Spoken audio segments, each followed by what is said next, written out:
আসসালামু আলাইকুম। এবার আমরা দূরত্ব সম্পর্কিত আরো কয়েকটি অঙ্ক করব। তাহলে আমাদের কাছে একটি অঙ্ক আছে, দেখো একটি বিন্দুর কোটি এর ভুজের দ্বিগুণ যদি এর দূরত্ব 4,3 থেকে √10 একক হয় তবে বিন্দুটির স্থানাঙ্ক নির্ণয় করো। তাহলে দেখো আমরা শুরু করি। যেহেতু আমাদেরকে বলছে কোটি ভুজের দ্বিগুণ, তাহলে আমরা ধরলাম ভুজ, ধরি ভুজ ইকুয়াল টু এক্স, তাহলে কোটি হয় 2x, অতএব স্থানাঙ্কটা হয় কত দেখো x, 2x। এখন তাহলে আমাদের স্থানাঙ্কটা এমন যে আমাদের কাছে বলা হয়েছে একটা বিন্দুর ভুজ কোটির দ্বিগুণ, তার মানে হলো যে আমাদের এই যে কোটিটা আমরা মনে করলাম স্থানাঙ্কটা হয়েছে x, 2x, এই হচ্ছে সেই স্থানাঙ্ক। এখন সেই স্থানাঙ্কটা এই 4,3 থেকে যে দূরত্ব, সেই দূরত্বটা হলো এই √10। তাহলে এই যে আমাদের স্থানাঙ্কটা, এই স্থানাঙ্কের মান কত সেই জিনিসটা আমরা এখন বের করব। তাহলে আমরা ধরে নিলাম ভুজ x, কোটি হলো 2x, স্থানাঙ্ক হলো x, 2x, এই স্থানাঙ্কটির মানই আমরা বের করব। তাহলে কি আমরা বলতে পারি প্রশ্নের মতে x - 4 তার উপর হোল স্কয়ার, 2x - 3 তার উপর হোল স্কয়ার ইকুয়াল টু কত √10। তাহলে আমরা লিখতেছি প্রশ্ন মতে x - 4 তার উপরে হোল স্কয়ার প্লাস 2x - 3 তার উপরে হোল স্কয়ার বর্গমূল ইকুয়াল টু এই যে দূরত্বটি √10। এখন উভয় পক্ষ থেকে আমরা বর্গমূলটা উঠিয়ে দিলাম। তাহলে এখানে ভাঙলাম x² - 8x plus 16 plus 4x² minus 12x plus 9 equal to কত 10। এখন তারপর এখান থেকে লিখতে পারতেছি আমরা x² প্লাস 4x² মানে কত 5x², 8x আর মাইনাস 12x মাইনাস 20x। এবার 16 আর 9 কত 25, 25 থেকে 10 গেলে থাকে কত 15 ইকুয়াল টু 0। এখন তারপরে আমরা যদি 5 দিয়ে কেটে দিই তাহলে এখান থেকে x² - 4x প্লাস কত থাকে 3 ইকুয়াল টু 0। তারপরে আমরা যদি এখানে এটাকে মিডল টার্ম করি x² - 3x - x plus 3 equal to কত 0। যদি তাই হয় এখান থেকে যদি x কমন নিই x - 3 হয়, -1 কমন নিলে x - 3 হয় ইকুয়াল টু কত 0। তারপর আমরা লিখতে পারি x - 3 আর x - 1 ইকুয়াল টু কত 0। অতএব লেখা যায় যে x ইকুয়াল টু 1, 3। তার মানে আমরা x এর মানটা বের করলাম। এবার আমরা বের করব মূলত স্থানাঙ্ক। অতএব স্থানাঙ্ক দেখো, অতএব স্থানাঙ্ক। এখন যদি x এর মান আমরা 1 মনে করি তাহলে এই 2x এর মান কত 2, 1, 2, বা x এর মান থেকে যদি আমরা 3 মনে করি তাহলে 2 গুণ 3 মানে কত 6। এটাই হলো এটার অ্যানসার। এবার আমরা দূরত্ব সম্পর্কিত আরো একটি অঙ্ক করব। অঙ্কটি হলো এই একটি বৃত্তের ব্যাসার্ধ 5, কেন্দ্রের স্থানাঙ্ক 5,3, এর যে যা 3,2 বিন্দুতে সমদ্বিখণ্ডিত হয় তার দৈর্ঘ্য নির্ণয় করো। তাহলে বৃত্তটিকে আমরা পাশে আঁকলাম। দেখো এই মনে করলাম একটি বৃত্ত, এই বৃত্তের ব্যাসার্ধ হলো 5। তাহলে মনে করলাম এই কেন্দ্র থেকে যে কোনো দিকে যদি আমি টান দিই তাহলে এই জিনিসটা হচ্ছে 5। তাহলে মনে করলাম এটাও 5, এটাও হতে পারে 5। এবার কেন্দ্রের স্থানাঙ্ক 5,3, এই বৃত্তটার যে কেন্দ্রের স্থানাঙ্ক সেই জিনিসটা আমরা দেব কত 5,3, এই যে নাম কেন্দ্রের স্থানাঙ্ক। এর যে 3,2 বিন্দুতে সমদ্বিখণ্ডিত। তাহলে দেখো আমরা মনে করে নিলাম এই জিনিসটা হলো তার একটি জ্যা, এবং এই জ্যাটা 3,2 বিন্দুতে সমদ্বিখণ্ডিত, এই 3,2 বিন্দুতে সমদ্বিখণ্ডিত। তাহলে সেই জ্যায়ের দৈর্ঘ্য নির্ণয় করো। তাহলে আমরা মনে করে নিলাম এইটা হচ্ছে a, এই বিন্দুটা b, এই বিন্দুটা c, আর এই সমদ্বিখণ্ডিত হয়েছে এই d বিন্দুতে। এখন দেখো তাহলে আমাদের এই যে জ্যা ac, এই ac এর দৈর্ঘ্য আমাদের নির্ণয় করতে বলা হয়েছে। তাহলে এখন আমরা নির্ণয় করার পূর্বেই আমরা মুখে মুখে অঙ্কটা পড়ে ফেলি। প্রথমে দেখো আমরা ইচ্ছা করলে কিন্তু এই বিডির দৈর্ঘ্য বের করতে পারি। যদি আমরা বিডির দৈর্ঘ্য বের করি, একটা মান ধরো বের করলাম, আর আমাদের কাছে কিন্তু এবির মান দেওয়া আছে।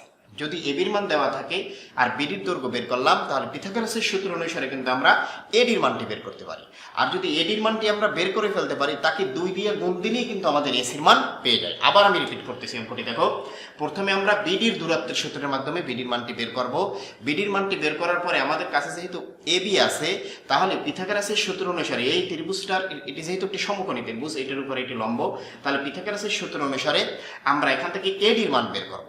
আর আমরা জানি যে যেহেতু ডি বিন্দুটি এসি এর মধ্যবিন্দু, তাহলে এডিকে 2 দিয়ে গুণ দিলে আমরা এসির মান পেয়ে যাব, এবং এসিটাই হলো সেই জ্যায়ের দৈর্ঘ্য। তাহলে দেখো এবার আমরা শুরু করি। তাহলে প্রথমে আমরা বিডির দৈর্ঘ্য বের করব। বিডি সমান সমান 5 - 3 তার উপর হোল স্কয়ার প্লাস 3 - 2 তার উপরে হোল স্কয়ার। এটা ক্যালকুলেশন করলে কত হয় দেখো, 5 থেকে 3 গেলে 2, 2 দুগুণে 4, আর এখানে হয় 5। তার মানে আমরা পেলাম কত √5। তার মানে এই জিনিসটুকু আমরা √5 বের করে ফেললাম। এই যে বিডির মান আমরা বের করলাম কত √5। আবার দেখো ত্রিভুজ এ বি ডি এ আমরা যদি এডির মান বের করতে চাই তাহলে আমরা কি লিখবো এ বির উপর স্কয়ার বিয়োগ বিডির উপর স্কয়ার বর্গমূল। তাহলে এখান থেকে আমরা বের করতে পারি এডি সমান সমান √, এ বির উপর স্কয়ার মাইনাস বিডির উপরে স্কয়ার, অর্থাৎ এবি যেহেতু 5 এর উপরে স্কয়ার মাইনাস √5 এর উপরে স্কয়ার। তাহলে এখান থেকে হয় 25 আর এখান থেকে হয় 5, মানে কত হয় √20। √20 কে বর্গমূল করলে হয় 2√5। এখন 2√5 যেহেতু বের করে ফেললাম, অতএব জ্যা এর দৈর্ঘ্য, অতএব জ্যা এসি এর দৈর্ঘ্য এসি ইকুয়াল টু 2 গুণ এডি, অর্থাৎ 2 গুণ এই যে আমরা এডির মান পেয়েছি 2√5, তার মানে কত 4√5 এটি হলো এটার অ্যান্সার। এবার দেখো আমরা গুরুত্বপূর্ণ আরো একটি অঙ্ক করব দূরত্ব সম্পর্কিত। একটি সমবাহু ত্রিভুজের দুটি শীর্ষবিন্দুর স্থানাঙ্ক 0,-4 এবং 0,4 হলে এর তৃতীয় শীর্ষবিন্দুর স্থানাঙ্ক নির্ণয় করো। তাহলে দেখো যেহেতু সমবাহু ত্রিভুজ বলা হয়েছে, আমরা যদি এই জিনিসটাকে একটা আদর্শ হিসেবে ধরি, তাহলে আমরা মনে করলাম এই যেহেতু x এর মান যেহেতু কত 4, y এর মান x এর মান যেহেতু 0, y এর মান যেহেতু 4, মনে করলাম একটা বিন্দু আমাদের এই জায়গায় আছে, তার মানে বিন্দুটা হলো 0,4। আর একটা বিন্দু আমরা মনে করলাম এই জায়গায় আছে, সেই জিনিসটার বিন্দুটা হলো 0,-4। আমরা মনে করলাম এইটা a বিন্দু আর এইটাকে মনে করলাম আমরা b বিন্দু। এখন আমাদের যেহেতু তৃতীয় শীর্ষবিন্দুর স্থানাঙ্ক নির্ণয় করতে বলা হয়েছে, দেখো এখন এইটা তো একটা বাহু, সমবাহু ত্রিভুজের এই একটা বাহু, তাহলে অবশ্যই সেই তৃতীয় শীর্ষবিন্দুটা আমরা মনে করতে পারি হয়তো এপাশে হবে অথবা এপাশে হবে। আমরা মনে করি নিলাম সেই তৃতীয় শীর্ষবিন্দুটা এই জায়গায় হওয়ার সম্ভাবনা খুব বেশি, মনে করলাম সি। এখন যদি এই জায়গায় হয় x অক্ষের উপরে হতে হবে তাকে, কারণ x অক্ষ থেকে যদি একটু সামান্য এই পাশে বেশি হয়ে যায় তাহলে কিন্তু সে সমবাহু ত্রিভুজ থাকবে না, আর এই পাশ থেকে যদি এই পাশে একটু বেশি হয় সমবাহু ত্রিভুজ থাকবে না। অবশ্যই এটা এখানেও হতে পারে এপাশেও হতে পারে। তাহলে আমরা ধরে নিলাম এইখানে সেই বিন্দুটি, যদি এখানে সেই বিন্দুটি হয় তাহলে তার স্থানাঙ্ক হিসাবে আমরা ধরতে পারি এই বিন্দুটি x,0, যেহেতু y এর মান x অক্ষের উপরে 0। এবং এই যে সমবাহু ত্রিভুজ, সেই ত্রিভুজের প্রতিটি বাহুর দৈর্ঘ্য কিন্তু এই যে বাহুটার যে দূরত্ব সেটাই কিন্তু প্রতিটি বাহুর দৈর্ঘ্য।